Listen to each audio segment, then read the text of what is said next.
সুপ্রিয় দর্শক, আসসালামু আলাইকুম। গত জুলাই আগস্টের আন্দোলনের মধ্য দিয়ে শেখ হাসিনার পতন হলো। এই পতনের পর দেশে নতুন সরকার ক্ষমতায় বসলো, পাশাপাশি নতুন অনেকগুলো দল এলো।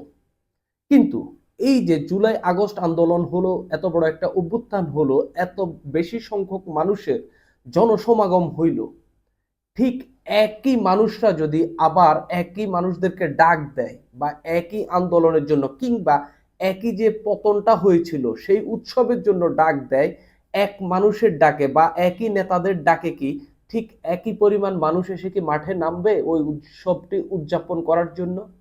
যদি না নামে, তাহলে বুঝতে হবে যারা গত বছর মাঠে নেমে শেখ হাসিনার পতন করেছেন, এখন তারা সেটার উৎসবে অংশ নিতে রাজি নন। কেন রাজি নন? হয় তারা যে ওই যে সরকারটিকে পতন করেছে এবং পতনের পর গত 11 মাস ধরে বাংলাদেশে যা দেখেছে, আসলে তারা বুঝতে পারছে যে সরকার পরিবর্তন হোক, যাই গড়ুক, যত কিছুই হোক, বাংলাদেশের চরিত্র একই থেকে যাবে। জুলাইয়ে যেই পরিমাণ মানুষের ঐক্যমত্য তৈরি হয়েছে, যার মধ্য দিয়ে 5 আগস্ট ছাত্র জনতার গণ অভ্যুত্থানের মধ্য দিয়ে শেখ হাসিনার পতন হইল, যেই স্বপ্ন নিয়ে বাংলাদেশের মানুষ একটা সরকারকে ক্ষমতা থেকে হটালো, এই সরকার কিংবা যারা এই অভ্যুত্থানের নেতৃত্ব দাবি করছেন, তারা কি মানুষের স্বপ্ন পূরণ করতে পেরেছেন? কিংবা মানুষের যা চাওয়া পাওয়া সেগুলোকে পূরণ করতে পারছেন? মানুষ যেই সব বেসিক জিনিস, নিত্য প্রয়োজনীয় জিনিস যেগুলো চাচ্ছেন, সেগুলোকে ঠিকঠাকভাবে সরকার প্রোভাইড করতে পারছেন? কিংবা অভ্যুত্থানের নেতৃত্ব দিয়ে যারা এখন নতুন দল গঠন করেছে, তারা কি সেগুলো প্রোভাইড করতে পারছেন? একেবারেই না।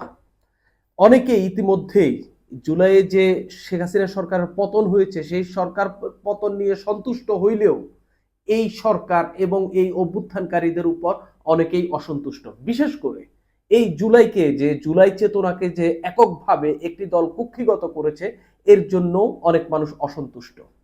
জুলাই কি শুধু এই এনসিপি কিংবা যেই দলটি এখন জুলাইয়ের চেতনা বিক্রি করে রাজনীতি করছে, শুধু কি তাদের, জুলাই কি শুধুমাত্র তাদের? একেবারেই না। এই দেশের কৃষক শ্রেণী, এই দেশের হকার শ্রেণী, এই দেশের শ্রমিক শ্রেণী, এই দেশের রিক্সাওয়ালারা, এই দেশের সাধারণ শিক্ষার্থীরা ব্যাপক পরিমাণে এই আন্দোলনে অংশ নিয়েছিলেন। বেসরকারি বিশ্ববিদ্যালয়ের শিক্ষার্থীরা ব্যাপক হারে এই আন্দোলনে অংশ নিয়েছিলেন। কেউই এখন আর তাদের সঙ্গে নেই। সবাই যে যার ঘরে ফিরে গেছে। কিন্তু যারা চেতনা বিক্রি করে রাজনীতি করবে, ক্ষমতা যাওয়ার স্বপ্ন দেখছে, তারা ঠিকই জুলাইকে নিয়ে ব্যবসা করে যাচ্ছে, রাজনীতি করে যাচ্ছে। আমি কয়েকটি শহীদ পরিবারের দুটি এবং একজন আহতের এক বক্তব্য শুনি, তাহলেই আপনারা বুঝতে পারবেন যে আসলে আহত এবং শহীদ পরিবারের সঙ্গেও আসলে এক ধরনের বেইমানি চলছে, যে কাউকেই যে আসলে খুব বেশি কিছু দিতে পারেনি, এখান থেকে মোটামুটি কিছুটা আন্দাজ করা যাবে। 3টা ঘটনাই ময়মনসিংহের। এই নিউজটা একটা অপ্রকাশিত নিউজটা প্রকাশ হয়নি, আমি একটু বলার চেষ্টা করছি।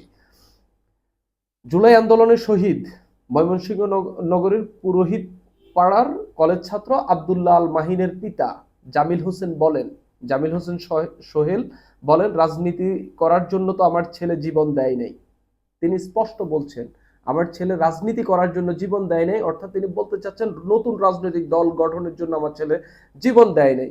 জুলাই আন্দোলনের পর এই যে নাগরিক নাগরিক কমিটি বলতে নাগরিক পার্টির কথা বলছেন তিনি, সম্ভবত নাগরিক পার্টি গঠিত হলো। এই নাগরিক পার্টি গঠন করার জন্য তো আমার ছেলে জীবন দেয় নাই। নাগরিক পার্টির প্রধান নাহিদ ইসলামের সঙ্গে দেখা করার জন্য গত 9 মাস আগে একটা চিঠি দিয়েছিলাম। তার বাসার সামনে যাওয়ার পর পুলিশ আমাকে নাজেহাল ও হয়রানি করেছে, তার সঙ্গে দেখা করতে দেয় নাই। নাহিদ ইসলাম আমার সঙ্গে দেখা করার মতো সময় তার ছিল না। আমার সন্তানেরা জীবন দিয়ে দেশ স্বাধীন করে ফ্যাসিস্ট সরকারকে হটাইছে, আর নাহিদ ইসলামদের সময় হইছে রাজনীতি করার জন্য, নিজেদের পকেট ভারী করার জন্য সময় হয়, কিন্তু আমাদের মতো শহীদদের পিতাদের কষ্টের কথা শোনার মতো সময় তাদের হয় না। আমাদের সন্তানদের উস্কায়ে মাঠে মাঠে নামায়ে শহীদ করে তারা আজকে শহীদ করিয়ে তারা আজকে রাজনৈতিক দল করে ক্ষমতায় যাওয়ার স্বপ্ন দেখছে। তাহলে আমরা কি পাইলাম? আমার ছেলের মতো আরো 2000 সন্তান জীবন দিছে জুলাই যুদ্ধে। আমাদের সন্তানদের আশা আকাঙ্ক্ষা 1 বছরেও পূরণ হয়নি। তিনি বলার চেষ্টা করছেন যে এই তার সন্তানেরা একটা নতুন বাংলাদেশের স্বপ্নে, নতুন বাংলাদেশ গড়ার বা তৈরির স্বপ্নে তার সন্তানেরা জীবন দিয়েছে, কিন্তু সেটা পূরণ হয়নি। কিন্তু যাদের যাদের ডাকে তার সন্তানেরা নেমে এই লড়াইয়ে, এই এই আন্দোলনে নেমেছেন এবং প্রাণ দিয়েছেন, তাদের লাশের উপর দিয়ে এখন সেই আন্দোলনের নেতারা নতুন দল তৈরি করে তারা ক্ষমতায় যাওয়ার স্বপ্ন দেখছেন। তিনি আক্ষেপ করে বলেন, বৈষম্য দূর করার জন্য আমার সন্তান জীবন দিছে, অথচ এখনো বৈষম্য বিরোধী ছাত্র আন্দোলনের নেতাদের মধ্যেই বৈষম্য রয়ে গেছে। সকল বৈষম্য দূর করে সুন্দর একটি রাষ্ট্র প্রতিষ্ঠার দাবি জানান তিনি। জুলাই আন্দোলনের শহীদ ময়মনসিংহ নগরীর আকুয়া চৌরঙ্গি মোড়ের সাগরের মাতা রহিমা খাতুন জানান, দেশে তো কোনো পরিবর্তন হয়নি, আগে যা ছিল এখনোই তাই চলছে, সবাই ক্ষমতার মসনদে যাওয়ার কাজে ব্যস্ত, কিন্তু আমাদের সন্তানদের আশা আকাঙ্ক্ষা কিছুই পূরণ হয় নাই। আমার ছেলে জীবন দিয়া লাভ কি হইল? প্রশ্ন সাগরের মায়ের। একজন আহত, তিনি ময়মনসিংহ নগরীর গোয়াইলকান্দি শেষ মোড়ের আলামিন। তিনি বলেন যে আশা আকাঙ্ক্ষা নিয়ে আন্দোলনে গিয়েছিলাম, ফ্যাসিস্ট সরকারের বাহিনীর হামলায় আহত হয়ে হাত হারিয়েছি, কিন্তু দেশের কোনো পরিবর্তন হয়নি। সবাই যার যার পকেট ভারী করার কাজে ব্যস্ত, ক্ষমতায় গিয়ে লুটপাট করবে এজন্যই কাজ করছে। এই যে এনসিপির নেতাদেরকেই বলছেন যে ক্ষমতায় গিয়ে লুটপাট করবে এজন্যই তারা কাজ করছে, কিন্তু দেশে বৈষম্য রয়ে যাবে এটা ভাবতে পারিনি। 1 বছর পার হয়ে গেল, এখন পর্যন্ত দেশ স্থিতিশীল হয়ে ওঠেনি। দেশে শান্তি ফিরে আসুক, সকল মানুষের মাঝে ভেদাভেদ না থাকুক, এটাই আমরা চাই। এটা হলো 3জন জুলাই যোদ্ধার, 2জন শহীদের পরিবারের, একজন আহতের, যিনি সরাসরি হাত হারিয়েছেন সেই লোকটির কথা।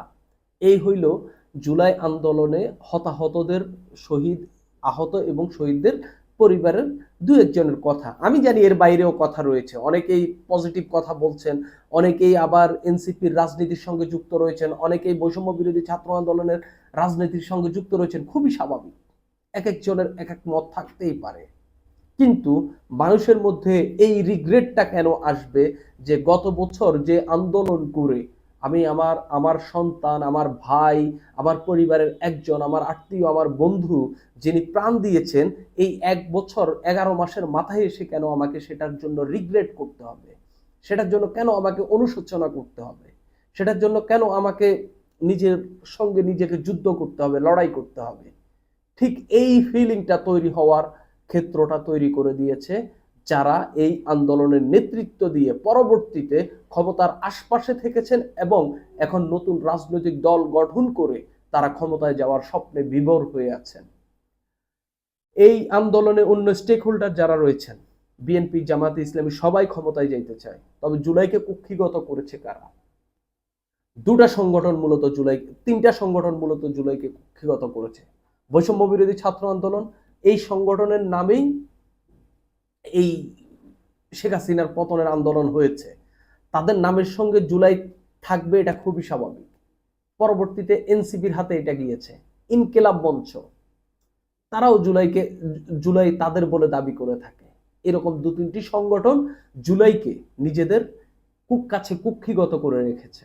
আর মধ্যে একক রাজনৈতিক দল হিসাবে এনসিপি জুলাই নিয়েই রাজনীতি করার চেষ্টা করছে এবং জুলাইয়ের স্পিরিট বিক্রি করেই তারা এই রাজনীতি করছে। অথচ এই জুলাই কি শুধু এনসিপির, কিংবা হাসনাত আব্দুল্লাহ, সার্জিস আলম, নাহিদ ইসলাম, আসিফ মাহমুদ, সজীব ভুঁইয়া, আব্দুল হান্নান মাসুদ, শুধু কি এদের? এই জুলাই সংগঠিত হওয়ার পেছনে, এই জুলাই সফল হওয়ার পেছনে বিএনপি, জামাত, শিবির কিংবা অন্যান্য রাজনৈতিক দল, সাধারণ মানুষ, সাংবাদিক শ্রেণী, মিডিয়া, সবার কি ভূমিকা নেই?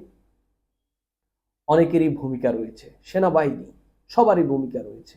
সবার ভূমিকার মধ্য দিয়েই এই আন্দোলনে সফলতা এসেছে, কিন্তু এটা কুক্ষিগত হচ্ছে একটা জায়গায়। এই আন্দোলনে শ্রমিক শ্রেণী, হকার শ্রেণী, রিক্সা চালক, তাদের এত পরিমাণ ভূমিকা ছিল, তারা সরাসরি পুলিশের বিরুদ্ধে লড়েছে। আজ তাদের কোনো খবর আছে? তাদেরকে আজ কেউ তাদের সঙ্গে গিয়ে কথা বলছে? তাদের সঙ্গে দেখা করছে? তাদেরকে কি আলাদাভাবে মূল্যায়ন করা হচ্ছে? একেবারেই না। তারা যেন ভিড়ের মধ্যে এসে, ভিড়ের মধ্যেই এই পুলিশ নামক শেখ হাসিনার দানবের সঙ্গে লড়াই করে গেছে। আবার যখন সেই আন্দোলনের সফলতা এসেছে, তারা আবার ভিড়ের মধ্যেই হারিয়ে গেছে। এরকম হিরোরাই তো বাস্তব জীবনের আসল হিরো,